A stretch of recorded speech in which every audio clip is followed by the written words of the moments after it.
calm and focused, as they have done all season, and that'll give them the base today. I think McInnes, the skipper, big part to play in midfield and keeping things steady. Up front, they've got to avoid falling into the trap of over-relying on Dicchio, and I think Taylor's now to just do the trick. Crystal Palace can count on the backing of Wolves supporters everywhere. One former Wolves striker, Dougie Freedman, is out injured, but another, Adi Akinbayi, is due a goal or two.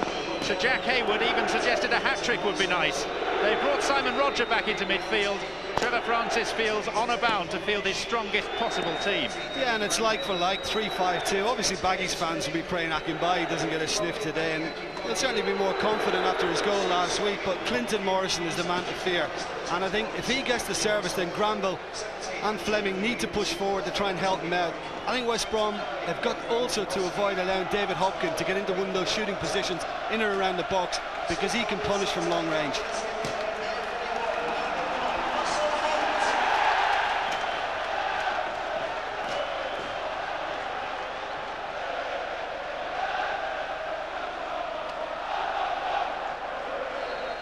It's been a stealthy rise up the First Division table by West Brom, only 7th at the turn of the year, still 11 points behind Wolves only a month ago, but now on the brink. If they win, they're up, and Wolves, deliciously for all Baggies, will be consigned to the playoffs. What, though, Jim Beglin, are the dangers for West Bromwich Albion today? Well, the first thing they've got to do is use the noise in the stadium at the moment to their advantage, and the fantastic support they're getting, because if they start well, that will only get better. If they start poorly, things can get edgy, the crowd will have a big influence on things, and anything can happen from there, so they've got to thrive on what they're hearing just now. There's Danny Dicchio. They haven't lost when he's scored. A £1.25 million purchase from Sunderland just after the start of the season, and this West Bromwich Albion team in total has cost just £4.2 million to assemble. Header was by Granville, on by Akinbayi, and stooping, it's guided back by Phil Gilchrist. Bright sunshine, no appreciable breeze. A pitch that's showing one or two signs of wear and tear, but should play reasonably well. And this is Neil Clement, dispossessed by Rihilati. I'm sure Gary Megson's been working overtime this week and trying to keep his players focused, but relaxed nonetheless. And I think also, you know, I hope for his sake he's addressed the fact that things could go wrong. You know, if the players sense that maybe Wolves have gone ahead at Hillsborough, or they go behind here, it's not the end of the world. Don't panic. Here's Clinton Morrison. Akinbayi's in the middle. Rihilati's arriving as well. It's Gilchrist in the way, and Hopkin guides it to Curtis Fleming.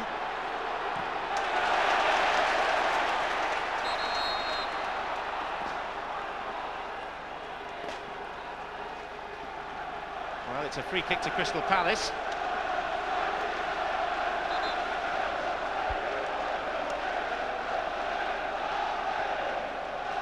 West Brom hoping early nerves will settle, but it won't do their nerves any good to be defending this. It's Danny Granville, and it's well struck and deflected, and that's a very good save by Russell Holt. He shouldn't have got the shot in. It's as simple as that. I mean, Granville's standing, they can all see it, and they're a little late getting to him. And that deflection was taken around to the top corner off Moore. Great save by Holt, but it was really well struck by Granville. But once this happens, and who knows, that's a good tip over. The PFA's First Division goalkeeper of the year.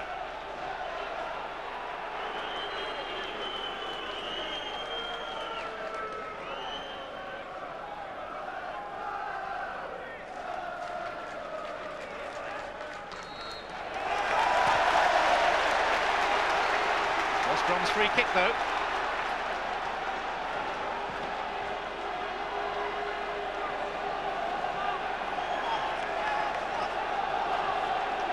Here's Neil Clement. Johnson. Header out by Austin. Neil Clement! No better left foot in the division than his. Well, it was a great run by Johnson to begin with. You know, almost got in, but it was a nice little flick back. It wasn't very well clear. There isn't much power in the header, and you don't want to fall into that, man. Sacrifice power for technique, make sure he was going to strike it properly, and he did just that, but The keeper, Kalinka, was always there, and I think he makes the save at his own target.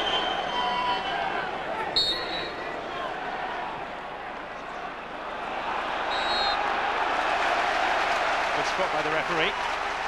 West Brom have the free kick.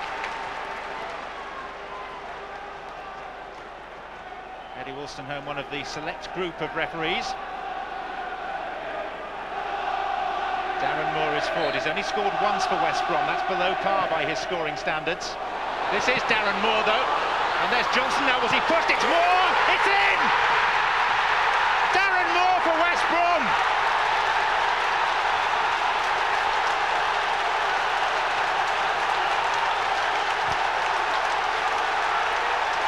And what were we saying? He's not scored his fair share. Well, how much is that one worth?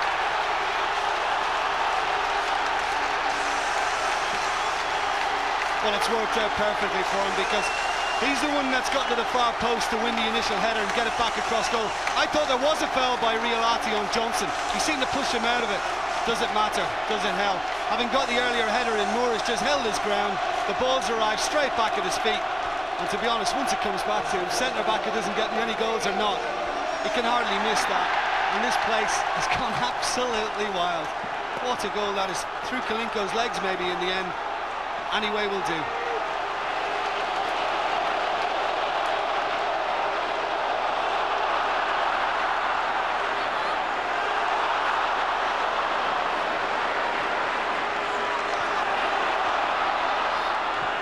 There's Chambers. He was fouled by Mullins. It's going to be the first yellow card of the game. He had been warned.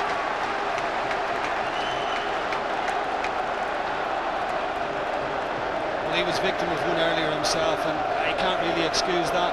He's very late on Chambers.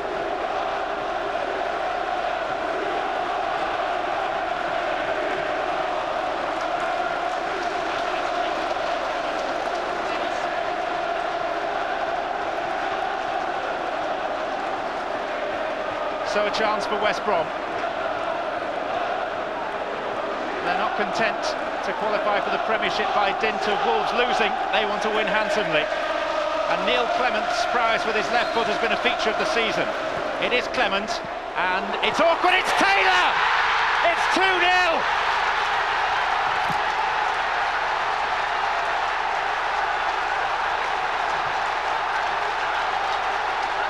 It's within touching distance now, and the goal has been scored by one of West Brom's greatest ever strikers.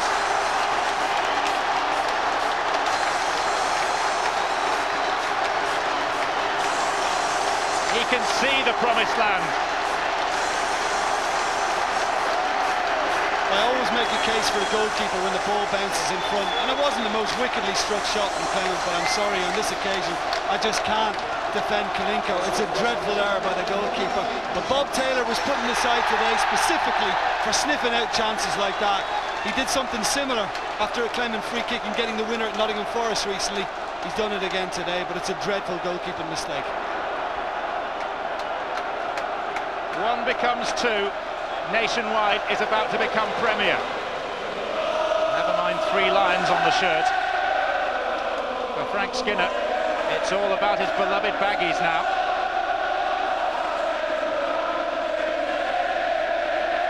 $27,000 waiting for the whistle to blow.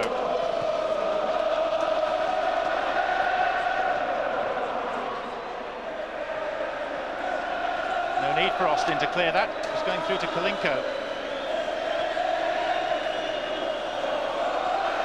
West Brom, who were in at the start of the Football League way back when, in 1888, now on the verge of joining the Premier League for the first time in their history.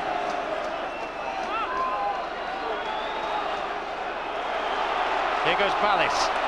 Oh, and there are 3 gaining ground in the middle. But Ballis is heading for the corner flag. Would have been worth the early cross because it was 3 against 3 in the centre. McInnes.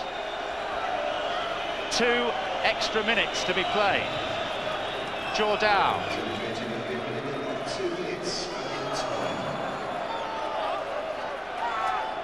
Ball's got stuck in there, and the referee is going to allow a substitution to be made. And And this is a notable substitution, because it's 34-year-old Rule Fox who has said that he's going to leave the club at the end of the season and will probably retire from professional football. Danny De Gea, whose height has caused problems, is coming off. And the final word will go to a winger who has delighted supporters at Norwich and at Tottenham and at Newcastle. This is very nearly journey's end for Rule Fox. Well, I think it's a lovely touch by the manager to bring him into an occasion like this and let him sample at least probably a minute or so of it anyway. Very shortly, it'll be journey's end for West Bromwich Albion. One of the most historic, one of the most famous, one of the proudest names in English football. Stewards all the way around the perimeter of the pitch, but they're going to have a job on to stop the invasion. And the referee has decided to blow up early.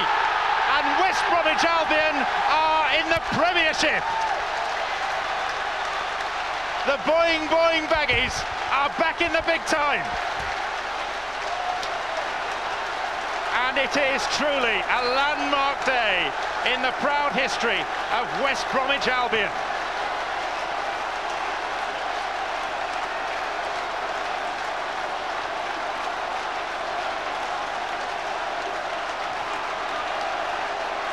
They can scarcely contain their emotions.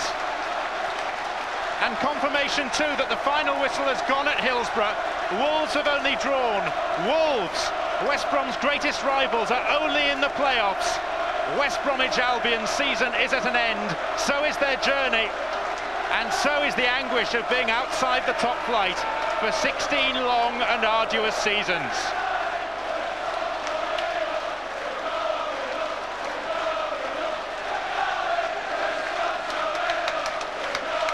Darren Moore set them on their way. Bob Taylor, how appropriate for him, sealed it with his 131st goal to the club he served so well for so long. And now many of the players are actually lost in the crowd.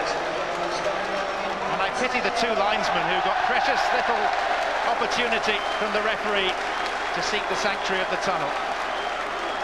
One by one, in dribs and drabs, the victors make their way through to be greeted by the manager who has styled himself as one of the fans. Great affinity between Gary Megson and these jubilant followers of West Brom.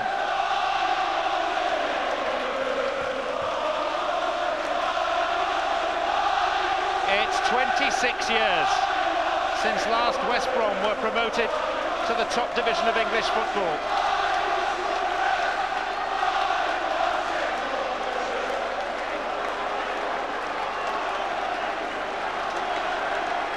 Last time they did it on the ground of Oldham Athletic. This time, the party is at home.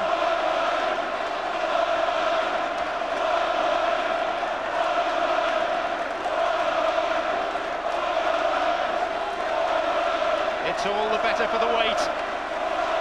There are no more passionate supporters, and there is the club's record goal scorer, Tony Brown, Bomber Brown, who scored the goal that took them into the top division last time, 26 years ago this week.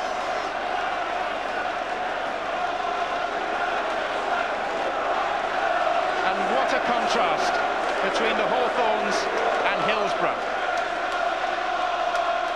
20-odd thousand on the pitch in the West Midlands in South Yorkshire. Wolves troop off disconsolately, having held an automatic promotion place for the vast majority of the season, but now it is they who face the agony of the playoffs.